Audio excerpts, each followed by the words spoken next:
It started with a knock on my door. Two neighbors, older, graceful, and carrying something heavy in their eyes, stood there. They said, "We need help." But what I didn't expect was the way they whispered, "And you need us." The night it all began, I wasn't expecting company. My apartment was quiet, the kind of silence you don't notice until it's broken. I was half absorbed in some work at my desk when I heard it, a firm but hesitant knock at the door. Not the quick, careless tap of a delivery guy, but something measured, almost cautious. When I opened it, I found both of my neighbors standing there. Elena was on the left, her posture as composed as ever. She carried herself like someone who'd been through storms but never let the wind bend her too far. Her dark hair, pulled loosely back, shimmered with strands of silver under the hall light. Her eyes met mine directly, steady but with a hint of tiredness she didn't bother to hide. Beside her stood Marissa. She was different, softer in her presence, though no less striking. She wrapped a cardigan around herself as if the hallway air were colder than it really was. Her features carried that quiet beauty of someone who hadn't lost her spark even when life had thrown its weight around. She looked at me, then quickly away, as if gathering courage just to be here. Elena said first, her voice smooth but low, almost like she didn't want anyone else in the building to hear. "We could use your help." The words hung there, unexpected. I was used to polite nods and neighborly greetings, the occasional small talk about the weather. But this standing at my door together, after dark, felt different. I stepped aside quickly. "Of course. Come in." They exchanged a glance, silent communication passing between them before Elena moved first. As she brushed past me, her shoulder grazed my arm. Nothing deliberate, just a small touch, but I felt it linger like static. Marissa followed, her perfume faintly floral, familiar but delicate enough that I couldn't quite name it. Inside, the light was warmer. They both seemed to breathe a little easier once the door was shut, though neither rushed to explain. Elena paced once, considering her words. Marissa sat at the edge of the couch, cardigan pulled tighter, her hands clasped in her lap. "I know this is unusual," Elena began, her eyes on me. "But we've been managing a lot, more than we'd admit to anyone else around here. And we thought—" She hesitated, unusual for her, then finished softly. "We thought maybe you could help." Her words were direct, but there was something beneath them, an invitation, or maybe a confession. Marissa glanced up at me then, her voice gentler, almost a whisper. "And maybe you need us too." The room seemed to grow smaller, quieter, as if everything beyond those walls faded into the background. I didn't yet know what they meant, or why they came to me, of all people. But in that moment, with their eyes on mine, I felt something stir. Not obligation, not pity, something warmer, something I couldn't yet name. That night, with nothing more than a knock, everything shifted. Elena was the first to break the silence. She sat straighter on the edge of the armchair, her hands resting neatly in her lap like she'd practiced this moment before walking over. "We should explain," she said, her tone calm, but carrying that undercurrent of weariness I hadn't noticed before. "It's nothing dramatic, but it's a lot for us." Marissa shifted beside her, still on my sofa, her cardigan sliding slightly off her shoulder. She pulled it back up absent-mindedly, as if she needed something to hold onto while Elena spoke. Elena glanced at her, then back at me. "I take care of my mother full-time. She's 81, and while I wouldn't trade that responsibility for anything, it leaves me stretched thin. Things around the house pile up. Simple things, but still. I've been telling myself I can handle it all, and maybe I can, but it's exhausting." She exhaled, and the sound carried more honesty than any words could. Then Marissa picked up the thread. Her voice was softer, almost careful. "And me? Well, since my divorce, it feels like I've been relearning how to live alone. I work late, the dog still needs his walks, and sometimes I don't even know if the sink's leaking or if I'm just imagining it. Everything takes more energy when you're the only one in the house."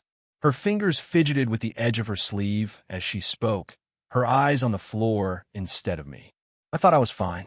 I thought I didn't need anyone. But some nights it just feels too heavy. Their words weren't rehearsed. They tumbled out in fragments, little pieces of their lives that carried the weight of unspoken loneliness. And suddenly I understood why they had come together. They weren't just asking for help with boxes or repairs. They were reaching out for something quieter, something steadier. Elena looked directly at me, then, her eyes steady but vulnerable in a way that made me catch my breath. "We don't mean to burden you, but you're kind, reliable. We see it, and we thought, maybe you'd be willing to lend a hand sometimes. Just with the small things." The small things. I could tell they meant more than that. I leaned back against the arm of the chair, trying to absorb it all. The room smelled faintly of lavender, Elena's perfume lingering in the air, as if her presence had left a mark even where she wasn't sitting. The soft fabric of Marissa's cardigan brushed against my hand as she shifted closer without realizing. Then came a moment that rooted itself deep in me. Marissa lifted her eyes, hesitant but steady once they met mine. Her voice dropped, quieter than before. "And maybe you need us too." It wasn't said with pity. It wasn't an accusation. It was simply the truth laid bare between us. And in that instant, I realized how lonely my own nights had been, how often silence felt heavier than peace. They weren't just asking for help. They were offering something in return. I didn't know what to say yet, but I knew this. The space between us had already changed. The days that followed slipped into a rhythm I hadn't expected. At first, it was just little favors, small, practical things that barely seemed worth mentioning. Elena asked if I could look at the cabinet door in her kitchen that never seemed to close properly. It took me 10 minutes with a screwdriver to fix, but the way she stood nearby, watching, made the task feel heavier somehow. "You make it look so easy," she said, her voice carrying that quiet blend of admiration and surprise. She reached past me to test the hinge, her hand brushing lightly against mine. The touch was fleeting, but it lingered, warmth pressed into my skin long after she pulled back. Marissa, on the other hand, called me one evening about a light bulb. It wasn't that she couldn't change it, she laughed as she admitted it, but that she couldn't reach it safely. When I arrived, her dog bounded toward me first, tail wagging like I'd been gone for months instead of hours. She handed me the bulb, her fingers brushing mine longer than necessary, and for a second, neither of us moved. "Guess I should buy a step stool," she teased, though her smile was softer than her words. It wasn't just the tasks, it was the time that followed. They rarely let me leave right away. Elena would press a mug of tea into my hands, insisting I sit for a moment. Marissa ordered takeout one evening and wouldn't let me go until I'd shared it with her. Slowly, the favors became dinners, the conversations stretching past the practical into something more personal. With Elena, the quiet moments mattered most. She had a calm presence, almost regal in the way she moved, but when she let her guard down, when she laughed, or when her hand rested on mine in thanks, there was a tenderness that shook me. Sitting at her kitchen table, I noticed how she leaned slightly closer when she spoke, her perfume carrying faint traces of lavender and cedar. Marissa was different, lighter, freer, though her vulnerability showed in the way she fidgeted with her sleeve or tucked her hair behind her ear when she didn't know what to say. One night, while we ate noodles from cardboard boxes, she leaned over to show me something funny on her phone. Her shoulder brushed mine, her laugh spilling into the space between us, and I couldn't help noticing how natural it felt to sit that close. These weren't grand gestures, not the kind of moments you'd write stories about. They were ordinary, screws tightened, bulbs replaced, meals shared. But inside those small acts, something steady was growing. A sense of belonging, a warmth I hadn't realized I'd been missing. I began to look forward to their calls, not because of what they needed, but because of the way their eyes softened when I arrived. Because of the way their voices slowed when we talked, like they didn't want me to leave. And if I was honest, neither did I. It was a Saturday evening when Elena asked if I could help move some old boxes in her garage. She said it casually like it was nothing, but by the time I got there, I could see the weight of it, both the task and whatever lay behind her request. The garage was cooler than the house, smelling faintly of cardboard, cedar, and the dust of years collected. We stacked boxes against the wall, her labeling them neatly as I carried them. When the last one was pushed into place, she gave a small, relieved sigh. "You've saved me again," she said with a tired smile. "At this point, I should be paying you rent." I laughed, brushing dust off my hands. "I'll settle for a drink of water." But instead of water, Elena poured wine. Marissa had arrived while we worked, carrying a basket of cheese and bread she claimed was for morale. Soon enough, the three of us were sitting around an old folding table. The garage door cracked just enough to let in the night air and the faint sound of crickets. The wine loosened something in all of us. At first, it was light, stories of awkward neighbors, old travel memories, silly mishaps from our daily lives. Laughter spilled easily, echoing off the concrete walls. But as the bottle emptied, the tone shifted. Elena's voice grew softer. She leaned back in her chair, her glass cradled loosely in her hand. "Do you ever get tired of pretending you've got everything under control?" She looked at us both, but her eyes lingered on me. "Because I do. Every day." The admission caught me off guard. Elena, who always seemed so steady, so composed, now looked down at the table as though ashamed of her own honesty. "I take care of my mother. I keep the house in order. I put on a smile for everyone. And most days it's fine. But then there are nights when I sit in the kitchen and wonder when someone will ask me how I'm doing. And I realize nobody does." Her words sank into the quiet. Marissa reached across the table then, her hand resting gently over Elena's. "You're not alone in that." Her voice trembled, but she didn't pull back. "After my divorce, I kept telling everyone I was fine. I didn't want pity. But truthfully, the silence in my house, some nights it feels unbearable. I sit on the couch and hear nothing but my own breathing, and it scares me." She turned to me then, her thumb absent-mindedly tracing circles against the back of my hand where it rested on the table. "And then you show up, and suddenly the silence isn't so loud anymore." I didn't know what to say. My chest tightened, caught between their honesty and my own reflection. I thought about my apartment, how often I'd sat in it, feeling the same heavy silence. I thought about how different it felt here with them. So I said the only thing that felt true. Maybe we all needed someone to hear us. Even if it's just this, sharing wine in a garage. They both smiled at that, faint but real. Elena's hand found mine briefly, resting there with quiet strength. Marissa didn't move hers away. And in that tangle of hands, in the dim, dusty garage, I realized we'd crossed a line. Not into romance yet, not into anything we could name, but into something deeper than simple favors or neighborly kindness. Something that felt dangerously close to belonging. After that night in the garage, something shifted between us. It wasn't spoken out loud, but it lived in the pauses, in the glances that lingered longer than they should, in the way their hands brushed mine and didn't always pull away. And yet, instead of feeling certain, I found myself retreating. I started noticing the details people usually ignore. The way Elena's friends from her book club looked at me when they saw us together at the grocery store. The way Marissa's neighbor gave a raised eyebrow when I carried a bag of dog food in her house. Maybe it was nothing. Maybe it was just my imagination. But suddenly, I couldn't shake the thought. What would people say? They were both in their early 40s. I was 26. That gap felt like a canyon some days. I wondered if I was just filling a void for them, a temporary comfort. I wondered if they thought I was too young to understand their lives, their struggles. And worst of all, I wondered if they were right. One evening, I sat at Elena's dining table with her. She'd made tea, the steam curling between us. She was telling me about her mother's doctor visit, but I caught myself drifting, staring at the lines at the corner of her eyes when she smiled. Beautiful, yes, but also a reminder of all the years she'd lived before I even entered her world. I must have gone too quiet, because she suddenly stopped mid-sentence. "You're far away tonight," she said gently. I shook my head, forcing a smile. Just tired.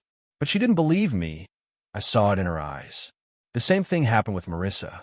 I'd stopped by after work to walk her dog while she finished a late shift. When she returned, she found me on her couch, the dog curled against me.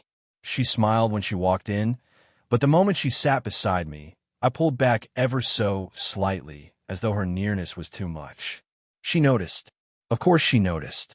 "Don't go somewhere we can't reach you," she whispered, her fingers brushing my wrist, light and searching. Her words pierced me. because that's exactly what I was doing, pulling away, afraid of what all this meant, afraid of what I might lose if I leaned in too far. The truth was, being with him felt effortless when I allowed it. The laughter, the meals, the small touches, it all felt natural, right? But in the quiet afterward, doubt crept in. Would this end in heartbreak? Would I end up hurting them? Or worse, would I hurt myself by letting it grow? I didn't have the answers, so I found myself caught between two instincts. One that told me to step back before the ground gave way beneath me, and another that told me I'd never forgive myself if I let go of something that felt this rare. That night, lying in my apartment, I realized the hardest part wasn't the silence anymore.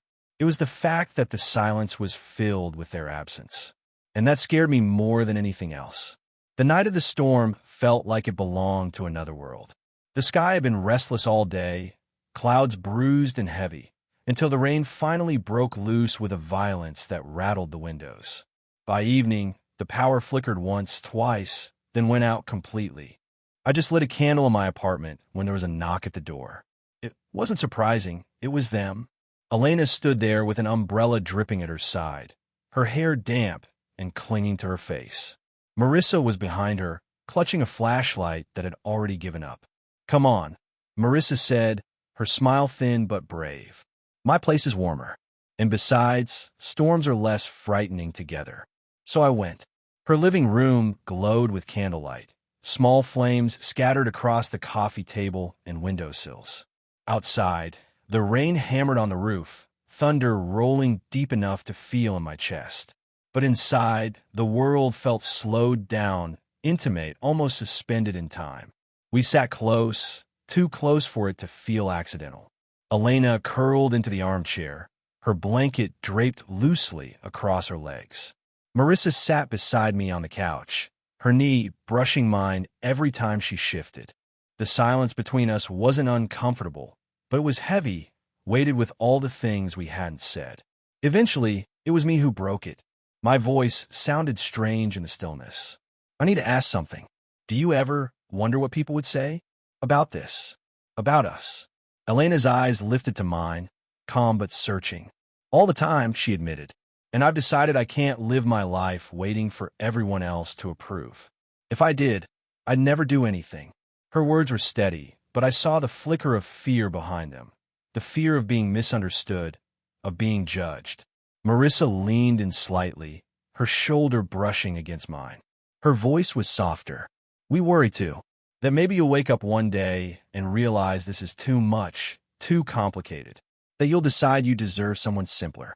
Her confession cut through me, because I had thought it, and yet, hearing her say it made me ache. I rubbed a hand over my face, exhaling slowly. "The truth is, I've been scared. Scared of what it means, of whether I can be enough for either of you. Scared of how much I already need you." The words hung there, vulnerable, fragile. For a moment, none of us spoke. The only sound was the storm outside, wind rattling against the windows like a reminder of the chaos beyond these walls. Then Elena stood, crossing the space between us. She placed her hand gently on my shoulder, warm and grounding. "We don't want perfection," she said quietly. "We just want honesty and presence. That's enough." Marissa's head rested against my arm then, her cheeks soft against the fabric of my shirt. She didn't say anything, but her closeness said more than words ever could. In that small circle of candlelight, with the storm raging outside, it felt like we weren't hiding anymore. No pretending, no second-guessing. Just the three of us, admitting with touch and truth what words had only begun to uncover. And for the first time, the fear eased. Because in their presence, I didn't feel out of place. I felt exactly where I was meant to be. After the storm, something subtle but undeniable changed. We didn't need to say it out loud, though eventually we did, but the way we moved around each other was different. Easier, braver. The next few days, I noticed it most in the smallest details. Elena no longer hesitated to call me, not just when she needed help, but when she simply wanted company. I find myself at her kitchen table, sipping coffee while she worked through her bills, her hand occasionally reaching across the table just to rest over mine for a moment. No excuse given. Marissa, too, softened around me. She invited me over for dinner she accidentally made too much of, and when we sat side by side on her sofa, she leaned against me without asking, as if it was the most natural thing in the world. Her dog, already convinced I belonged, curled at my feet like he was sealing the arrangement. It wasn't a whirlwind romance, not something that burned too fast and disappeared. It was slower, deeper, like roots taking hold in quiet soil. One afternoon, Elena suggested we sit out on her porch. The storm had left everything washed clean, the air cool and bright, the grass still glistening with drops of rain. She brought a pitcher of iced tea, Marissa brought her laughter, and I brought nothing but myself, which, strangely enough, felt like it might be enough. We sat close, the three of us, watching the neighborhood breathe again after the storm. Marissa leaned into my side, her head against my shoulder, while Elena slipped her hand gently over mine. Our fingers interlaced, and that simple gesture felt heavier than any declaration. "I think people will talk," Elena said softly, her gaze on the horizon. There was no bitterness in her tone, only acceptance. "Let them," Marissa murmured, her cheek warm against me. "We know what this is." I swallowed, my chest tight with the weight of their words. I looked at them both, the two women who had somehow become my center, and felt the hesitation that had haunted me dissolve. "Then let's stop questioning it," I said quietly. "Let's just choose it. Choose each other." The porch fell silent, but it was the kind of silence filled with meaning, not absence. Elena's hand tightened around mine, her thumb brushing slowly across my knuckles. Marissa shifted closer, her arm slipping around my waist. And in that unspoken agreement, I felt something solid settle into place. From then on, we didn't need labels, explanations, or defenses. We found our own rhythm, shared meals, shared responsibilities, shared comfort in the little things. Elena's steadiness anchored me. Marissa's warmth lifted me. And in return, I gave them what I had, my presence, my hands, my heart. It began with a knock at my door, a simple request for help. But somewhere along the way, help turned into belonging, and belonging turned into love, quiet, imperfect, and exactly enough. On that porch, with their hands and hearts intertwined with mine, I understood the truth. I hadn't just been helping them. They'd been saving me, too.